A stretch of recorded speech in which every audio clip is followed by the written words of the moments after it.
So, to be sure, I want to stress that I still very much love Path of Exile. I fire it up occasionally to blast out some maps and get some more items and die to random BS. Yeah, it still happens, Anyway, given the hype around last Epoch and its 1.0 release, I decided that I would give this ARPG another go. I actually played it way back when it was still in early beta, and now that I tried it again, I found myself saying, wow, this game is pretty solid. But I don't think that I could have appreciated last Epoch and enjoyed it as much as I did if I didn't recently just finish the Path of Exile story for the first time. And here's why. If you follow my journey through the Path of Exile story, you know that I made plenty of mistakes. The wrong skill gems, the wrong passive tree choices, everything. Now, I since have worked my way out of the hole I dug myself to have an entry-level understanding of the game, and of course, with the help of the community, that is, my time there has gotten a lot better. However, this is my first real dig into the depths of an ARPG with Path of Exile, and arguably I chose one of the most complex ones out of the entirety of the market. I pay attention now with the choices that I make with each level. I choose talent tree options appropriately, going for a focus of my build, and really read down the line so I can make the best choices with every step that I'm given. I also have learned how to identify gear better thanks to Path of Exile, although arguably that it really could come from the never sync loot filter. It really does help. But I can have more cohesive planning, paying attention to my build and the random drops that I have put in front of me because of this game. Now enter in last Epoch. I fire up the game to see the different class choices that I have at my disposal: the Sentinel, the Primalist, the Rogue, the Mage, the Alkalite. I decided that I would try to continue with my Holy Fireboy journey, picking up the Sentinel because, well, honestly, I love the look of the Forge Guard. It looks pretty cool. Daring today, aren't we? Not doing any prior research or where I would evolve into, and honestly, the no preparation playthrough of a game is kind of like my thing recently. Well, anyway, I choose the Sentinel and I'm able to step into the game. And first off, I do love the UI. It is crazy clean, which is something I stress is one of the best things about more modern games. Is the minimalistic UI allows you to focus on what's in game and it doesn't block your vision as much as some other games may. And honestly, this was kind of reminding me of Path of Exile's simplistic approach. As for our skills, I only get one, but we get more as we level up. So it seems that this is more of an emphasis of your class being your class and not necessarily intermingling between the other classes with certain skills and abilities. This is the one critique that I've really had with Path of Exile, in my opinion, is that basically it seems like the only real difference of choosing a class is where your starting position is on the talent tree and perhaps maybe some disposition of stats. For example, a Templar being more focused on strength and intelligence versus a Shadow, which probably has more of an emphasis on dexterity. But that's really only a minor concern because the Templar drops some of the sickest lines, I'm not gonna lie. Well, as I'm leveling, I get a sweet set of skills: Warpath, Hammer Throw, and Lunge. Warpath is your simple spin to win. Lunge is basically a short-range teleport, only usable on enemies, it seems. And then there's Hammer Throw. Now, during my stream, I immediately shout out that this is going to be my whole identity in this game. Iron Spiral and a spiral around you. Damn it, we found the Hammerden. There we go. Hammerden's now spiral around you, but halves your amount of hammers, and Hammer Throw costs more mana. That's fine, whatever. I have to check, and chat confirms, but I can summon hammers like I used to when I played a Hammerden back in Diablo 2. Holy hell, this is going to be perfect. I love this. I'm excited. I can't tell you how I'm giddy. I'm actually shaking a little. Maybe that's the coffee.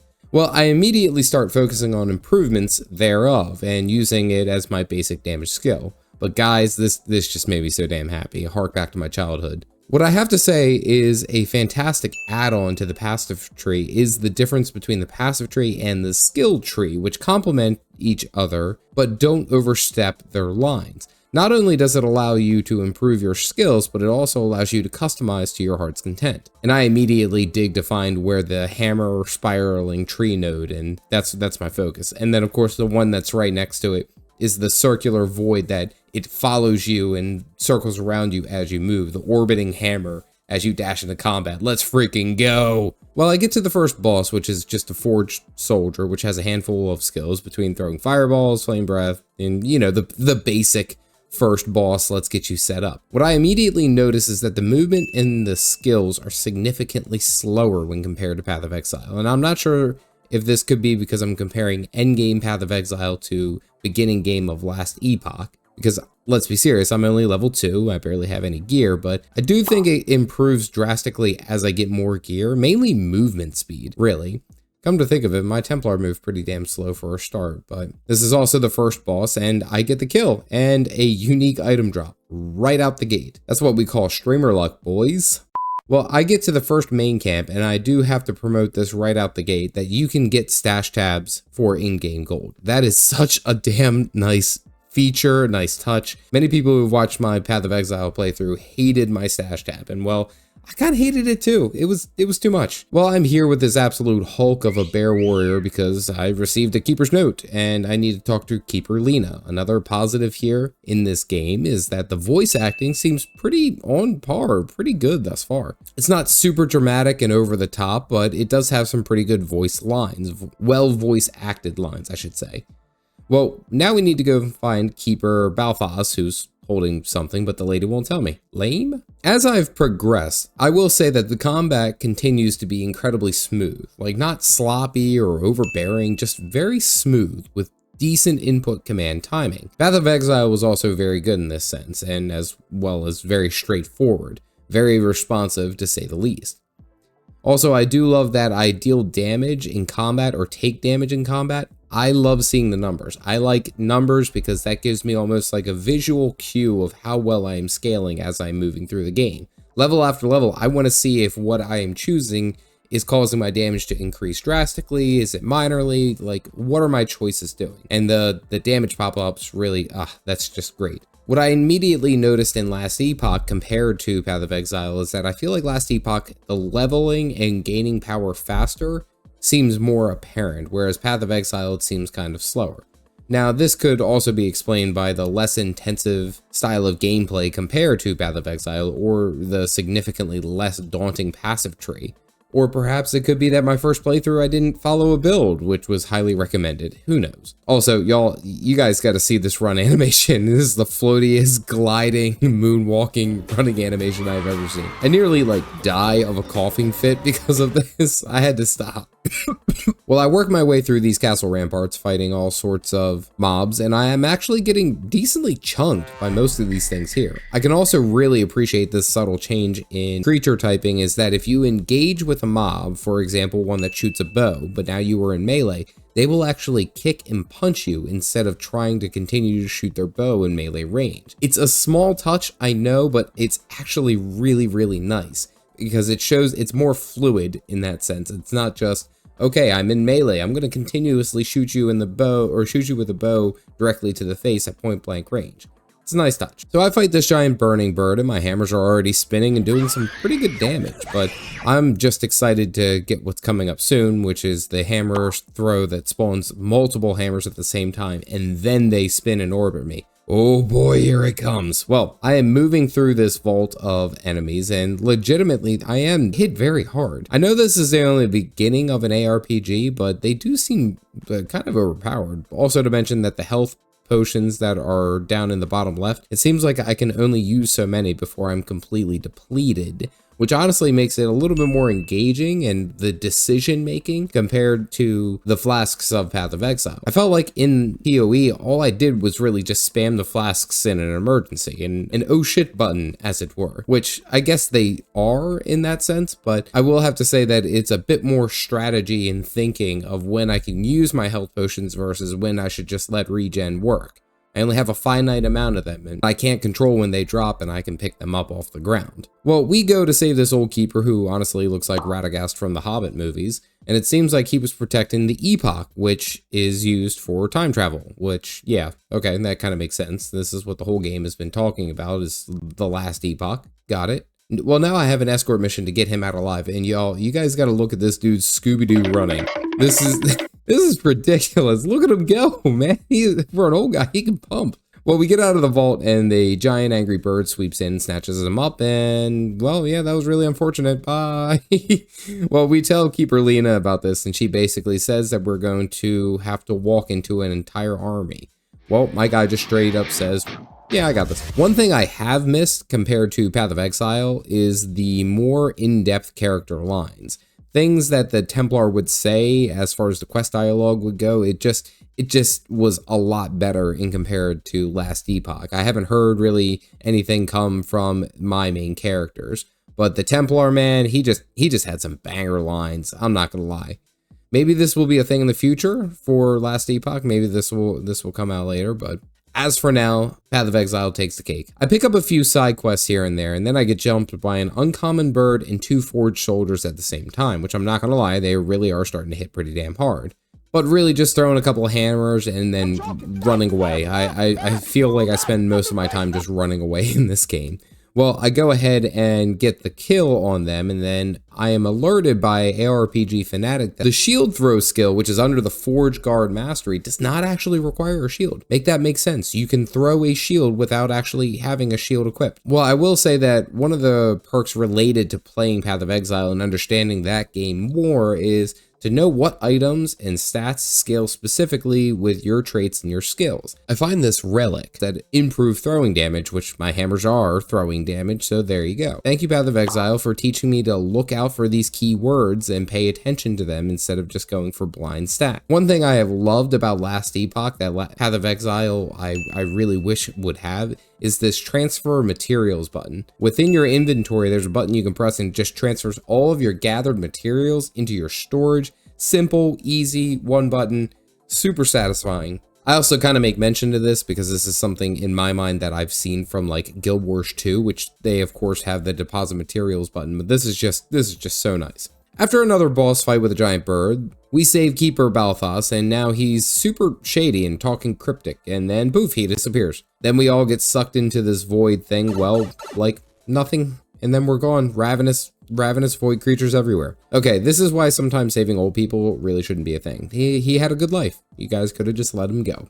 While working through this area, I get the first skill of my extra hammer throwing skill, which now causes 2 hammers to be thrown at the same time instead of 1. So we're cooking now. Well, the local group of villagers have no idea what has happened, but now something called the Last Refuge is in trouble. So I'm working towards it, and I'm pushing through this new instance, getting some of these quests, and they're having me to save some of the local guards. But I run into this character here, which is the Exiled Mage. Where have I seen that before? An exile. I'm not gonna lie though, this dude was absolutely pushing my face in with his skills and his damage. And I'm slowly working him down, but damn, he hits super hard.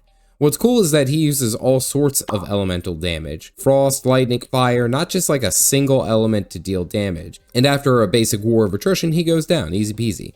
This honestly reminded me of like one of my fights with an act boss in Path of Exile. Not like an Innocence level boss fight, but maybe like round 1 Kitava. I'd say fairly nice, okay. Well, now comes another big damage boost, and that comes from the Catapult level 2 that summons 3 hammers with each swing. And this is perfect. I throw out a few hammers and I have an entire flying armory of damaging hammers circulating me. Now this is just so cool. I toss in a couple of hammers and then I lunge in and it's just melting everything around me. This is incredible. Let's test this against a zone boss or champion perhaps. Nope, gets absolutely obliterated by an army of spinning hammers. I love this. He melts so damn fast. Well, we get to the main town here and talk to one of the elders. Now we have to find Elder Panyan, who is apparently a pro at using the Last Epoch shard, which something tells me that's probably a problem, but you know, who am I to judge? Well, we enter in to find his study, only to find his students, and they basically say that Panyan has already left and he is going to fail. Then they go all Resident Evil and just morph straight into these crazy armed flesh creatures, which I kind of think is a little bit overkill. They seem like they have like tentacle spear arms that they can impale me with. Yeah, no, they cast spells. Well, they get the hammer time business and boom, easy win. I mean, I'm not gonna lie, my damage has spiked so quickly because of my skill choices and where I was planning. Oh, I'm loving it. Well, I feel like I've gotten a good taste of Last Epoch, and at least into the intro. And let me tell you, I am so damn grateful for Path of Exile. Path of Exile is a beautifully complex game and lots of things that may or may not be quite obvious, but it certainly has its charm for being a game that is slower to start but picks up so much more as you progress into later levels.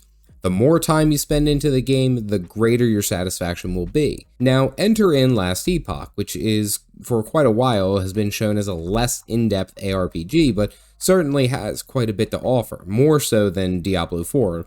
Now, I can say that I appreciate Last Epoch and understand the game so much better because I've played Path of Exile. Not only learning from the community, making my own massive errors on my own, and only to atone for them later, has made me appreciate Last Epoch so much more and so much quicker as an ARPG because I know what I am looking for. Path of Exile has given me the experience I need to approach other ARPGs with ease.